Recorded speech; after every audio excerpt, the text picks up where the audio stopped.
Noticias 50-50. El tema de hoy, las religiones unen o desunen. Y don Diógenes quedó en que ese famoso libre albedrío es un invento, ¿no? Es un invento, una fachatada para limpiar la imagen de un Dios que no es nada. Okay. Un escudo para Don Miguel, ¿qué usted opina al respecto? Dos cosas. Algo que me llama la atención de muchos ateos es el odio hacia esa figura llamada Dios.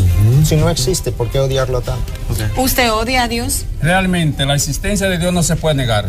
Se puede negar lo que tiene realidad objetiva y Dios no la tiene un reflejo de eso. Ok, pero seguimos dando usted dice que no se puede negar la existencia de Dios. Si uno habla, entonces se puede negar lo que no existe. No, entonces se afirma lo que no existe. Por eso nosotros defendemos lo que nosotros rechazamos, una mentira que nos está inculcando. O sea, pero usted no hay ninguna evidencia, no hay ninguna evidencia. Es un invento del hombre, es un invento del hombre. Seguimos con don Miguel. Don Diógenes, si hay algo que la ciencia ha hecho en los últimos 30 o 40 años, es regresar a la idea de la existencia de un creador. La revista Time Magazine, primera página, frontal, hace unos años atrás, publica un artículo diciendo de una manera sorprendente e inesperada: en los últimos 30 años la ciencia ha vuelto a regresar a la idea de un creador, por un concepto sumamente básico de las leyes de la termodinámica. De la nada, nada sale, número uno. Y número dos, si la teoría de la explosión del Big Bang es cierto, eso implica que el universo tuvo un comienzo. La ciencia, no el mundo cristiano, establece que todo lo que tiene un comienzo tiene una causa. Y esa causa tiene que ser pensante para originar un mundo de una forma tan armónicamente diseñada y que funcione de una manera tan extraordinaria. Lo que ha pasado es algo que Blaise Pascal, el gran matemático, predijo más de 100 años atrás, cuando decía: poca ciencia aleja de Dios. Eso le pasó a Darwin. Mucha ciencia nos acercará a Dios. En la medida en que yo descubro las complejidades del universo, yo llego a la conclusión, que es lo que la ciencia ha hecho, de que es imposible poder tener un universo tan fine-tuned, tan finamente armonizado, sincronizado, sin que haya una inteligencia detrás. Y de ahí entonces la nueva idea dentro de la ciencia de diseño inteligente. Nos quedamos con el hecho del libre albedrío. Una pregunta muy importante para Marucci, mí. nos quedamos con el libre albedrío. Es sobre eso. Muchas personas se han alejado en esos últimos tiempos de las religiones, han dejado de lado las congregaciones porque entienden que muchas religiones en la actualidad están condenando abiertamente a situaciones de homosexualismo, por ejemplo, etcétera, etcétera, etcétera. ¿Cuál es su opinión sobre esto? ¿Condena la iglesia a los homosexuales, por ejemplo? Yo creo que yo te puedo responder eso con mucha propiedad, porque siendo pastor... ¿Qué tiene que ver esto con el libre albedrío, me imagino? Bueno, el libre albedrío es otro asunto teológico que tenemos que discutir, pero para contestar tu pregunta, siendo pastor y viviendo en Estados Unidos, yo tenía un estudio bíblico en mi propia oficina. Soy médico también, soy infectólogo. Y en calidad de infectólogo he tenido que lidiar mucho con ellos. Y tenía un estudio bíblico en mi propia oficina, toda la semana, para pacientes con SIDA, pacientes homosexuales. Entonces, el odio hacia las personas, claro que no. La palabra de Dios nos manda a amar aún a nuestros enemigos. Y los homosexuales no son nuestros enemigos. Ahora, el homosexual necesita lo que yo necesito arrepentimiento. Lo que el promiscuo necesita. Pero arrepentimiento, pero un homosexual, ¿arrepentimiento de qué si él no eligió ser homosexual? Ok, eso también es una farsa, honestamente. ¿En serio? Médicamente hablando. Y podemos hacer todo un programa, si tú quieres, a revisar la evidencia biológica y médica de esa farsa. O sea, es una conducta aprendida, según usted. Miles de pacientes han sido examinados. Yo te puedo traer la evidencia médica y biológica.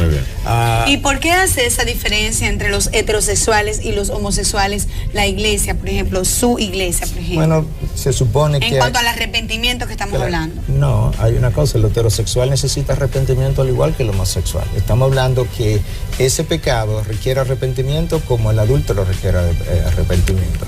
No estamos haciendo una distinción especial de ese pecado.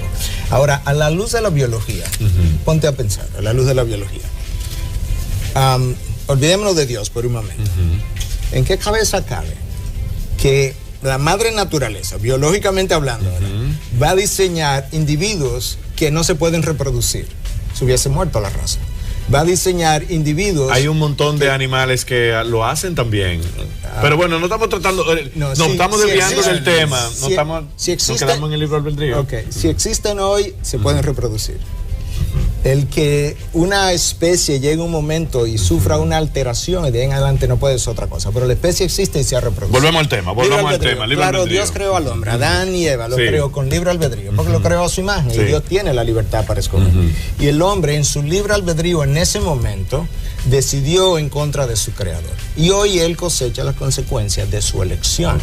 Entonces, este no es el mundo que Dios creó. Este es el mundo que el hombre eligió al separarse de Dios. Don Diógenes. Bueno, realmente, fíjate, él hizo una referencia, si de la nada no surge nada. Entonces, dice la ciencia, no yo. Si de la nada no surge nada, entonces nosotros, el mundo y todo, no somos nada. ¿Puede existir algo sin comenzar? Ese es mi punto, que entonces, algo comenzó. Si nada existe sin comenzar, todo lo que existe tuvo que comenzar. Exactamente. ¿Y quién lo comenzó? Yo te lo voy a explicar muy fácil. Aquí hay un libro que yo he escrito, eso me costó como más de 45 años de investigaciones filosóficas, titulado Nueva Teoría Científica sobre la formación del origen del universo. Está en Google. Nada más hay que buscar diogenismo, nueva teoría científica. Ahí tiene la explicación de la formación del universo. Por ejemplo, ¿cómo lo explico? Cuando no había nada. En 30 segundos. Cuando no había nada, absolutamente nada, de ahí surgió la oscuridad. De la oscuridad surgió el aire. Cuando chocan dos masas de aire se forma el calor. Cuando se junta el calor y el aire se forma el agua. Científicamente el oxígeno y el hidrógeno. Del calor, el aire y el agua se forman de la tierra y de la tierra surgió todo lo que existe, que somos nosotros. No fue ningún Dios que hizo eso. Ahora que me diga otro que es lo contrario a eso. Esa es su opinión. Finalmente, unen entonces. Las religiones tienen el potencial de unir al hombre y lo han hecho. Solamente tiene que irte al 11 de septiembre del 2011 para encontrar qué pasó después de ese desastre. A ver si la gente no se reunió a orar a ese Dios. Dios. ¿Y por qué ustedes piensan, por ejemplo, que un musulmán, una persona que no cree en Jesucristo, no se salva? Yo creo que Dios tiene una revelación, no una religión. Entonces, en esa revelación, Dios revela su camino. Ese es el camino que el hombre no le ha gustado y ha dirigido su atención a su propio camino. ¿Solamente los cristianos se salvan, pastor? No es simplemente los cristianos, porque muchos cristianos no tienen salvación. Yendo a la iglesia todos los domingos, yendo a la iglesia varias veces a la semana, no es una relación con un Dios que ha enviado un Redentor. Y vía ese Redentor y el camino revelado. Bueno, don Miguel, no tenemos más tiempo porque nos van a la verdad que es muy interesante, hay mucha tela por donde cortar. Pero no puedes descubrir el origen del universo con argumentos filosóficos. Muy bien. Eso es una imposibilidad. La ciencia no te aceptaría eso. Muchísimas gracias por su participación, por su tiempo. Y a ustedes por su sintonía y sus tweets. Hasta mañana. Gracias.